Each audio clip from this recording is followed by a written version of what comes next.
श्री स्वामी समर्थ. भक्त हो, कधीकधी आपण एखाद्या गोष्टीसाठी पूर्ण ताकदीने प्रयत्न करतो. सगळं व्यवस्थित सुरू असतं. आपल्याला वाटतं आता हे काम नक्की होणार. पण अचानक काहीतरी घडतं. एक फोन येतो, एक निर्णय बदलतो, एक संधी हातातून निसटून जाते किंवा एखादी गोष्ट अगदी आपल्या डोळ्यासमोर थांबते आणि आपण स्वतःलाच विचारतो, हे माझ्यासोबतच का झालं? पण जर मी तुम्हाला सांगितलं की तुमच्या आयुष्यात थांबलेली प्रत्येक गोष्ट नुकसान नसते, जर मी तुम्हाला सांगितलं की ती काही गोष्टी स्वामी स्वतः थांबवतात, कारण त्याच जागी थांबून राहिलात तर तुम्हाला पुढे मिळणारी मोठी संधी दिसणारच नाही. आजचा हा संदेश अशाच एका गोष्टीबद्दल आहे. आणि शेवटी मी तुम्हाला एक अशी गोष्ट सांगणार आहे ज्यामुळे तुम्ही तुमच्या आयुष्यात घडलेल्या एखाद्या जुन्या घटनेकडे आजपासून अगदी वेगळ्या नजरेने पाहाल. म्हणून हा व्हिडिओ शेवटपर्यंत नक्की ऐका. भक्त हो, एक मुलगा होता. त्याने आपल्या आयुष्यातील एका संधीसाठी खूप मेहनत घेतली होती. अनेक दिवस, महिने त्याने त्या संधीची वाट पाहिली होती. त्याला खात्री होती ही संधी मिळाली की माझं आयुष्य बदलणार. त्याने त्यासाठी तयारी केली, मेहनत केली, प्रार्थना केली आणि शेवटी ती संधी त्याच्या अगदी जवळ आली.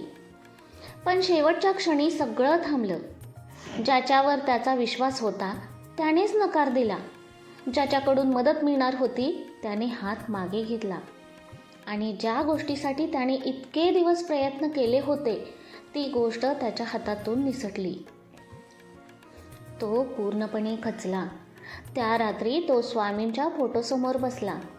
खूप वेळ काही बोललाच नाही, फक्त स्वामींकडे पाहत राहिला. शेवटी त्याने एकच वाक्य म्हटलं, स्वामी, मी एवढी मेहनत केली, मग माझं काम का थांबलं?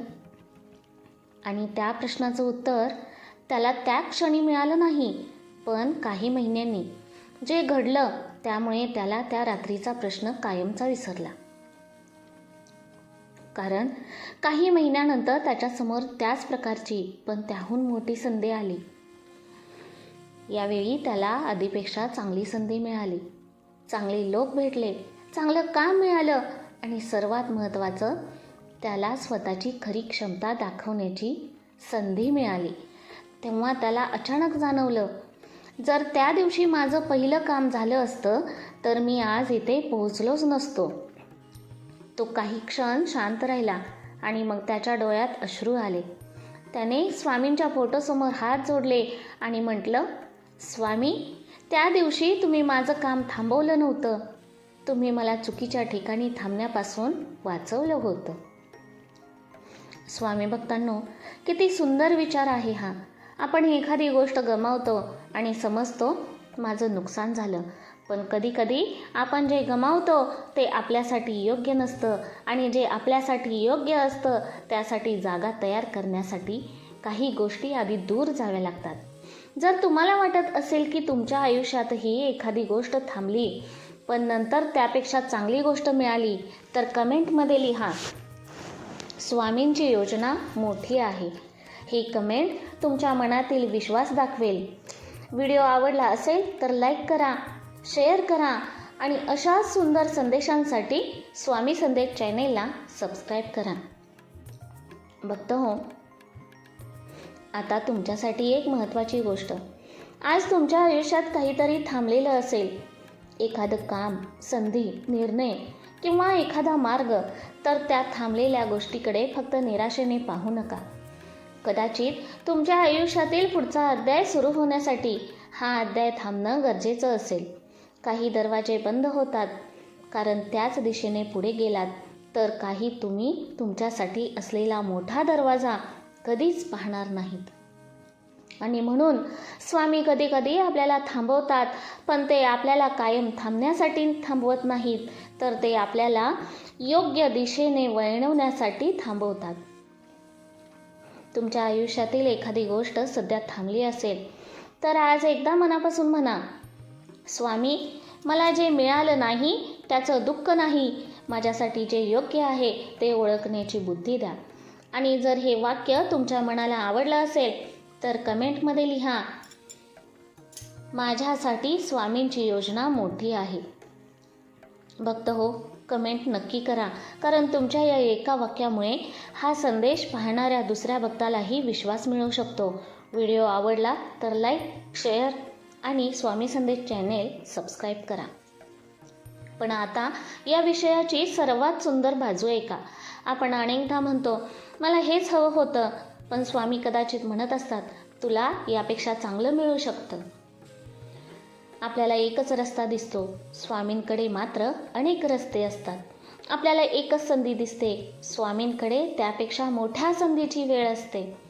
आपण एका व्यक्तीला धरून बसतो, स्वामी कदाचित आपल्या आयुष्यात योग्य व्यक्ती येण्यासाठी जागा तयार करत असतात. आपण एका जागेवर थांबतो, स्वामी कदाचित आपल्याला आपल्या योग्य ठिकाणी घेऊन जाण्याची तयारी करत असतात. म्हणून तुमच्या आयुष्यातील प्रत्येक थांबा शेवट समजू नका. काही थांबे नवीन सुरुवातीची तयारी असतात.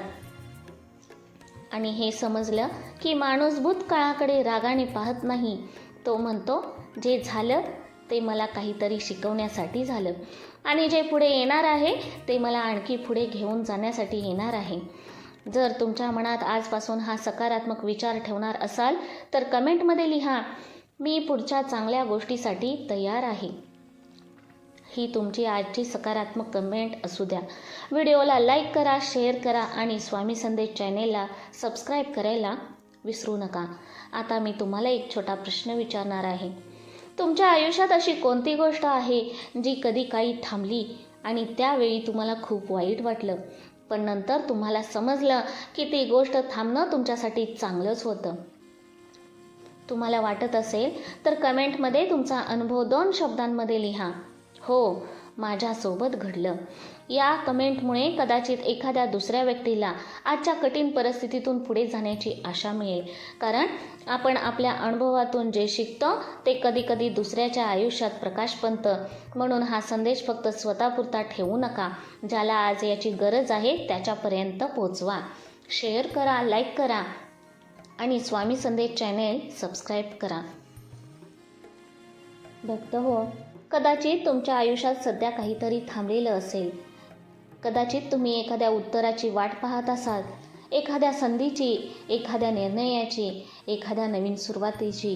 पण आज स्वामींच्या चरणी एक विश्वास ठेवा, माझ्यासाठी जे योग्य आहे ते माझ्यापर्यंत योग्य वेळी पोहोचेल. कारण स्वामी तुमच्याकडून काहीतरी काढून घेत असतील तर कदाचित तुमच्या हातात त्यापेक्षा चांगली गोष्ट ठेवण्यासाठीच. एखादा दरवाजा बंद झाला असेल तर कदाचित तुमच्यासाठी मोठा दरवाजा उघडण्यासाठी एखादा मार्ग संपला असेल, तर कदाचित तुमच्या खऱ्या मार्गाची सुरुवात होण्यासाठी. म्हणून आजपासून तुमच्या आयुष्यातील प्रत्येक थांब्याकडे एका नव्या नजरेने पहा आणि मनात म्हणा, स्वामी, मला जे समजत नाही ते तुम्हाला समजतं, म्हणून माझा विश्वास तुमच्यावर आहे. जर तुमच्या मनात स्वामींवर असा विश्वास असेल तर शेवटची कमेंट मनापासून करा, स्वामी, तुमची योजना माझ्यापेक्षा मोठी आहे. व्हिडिओ आवडला असेल लाईक करा, शेअर करा आणि स्वामी संदेश चॅनेलला सबस्क्राईब करायला विसरू नका. श्री स्वामी समर्थ.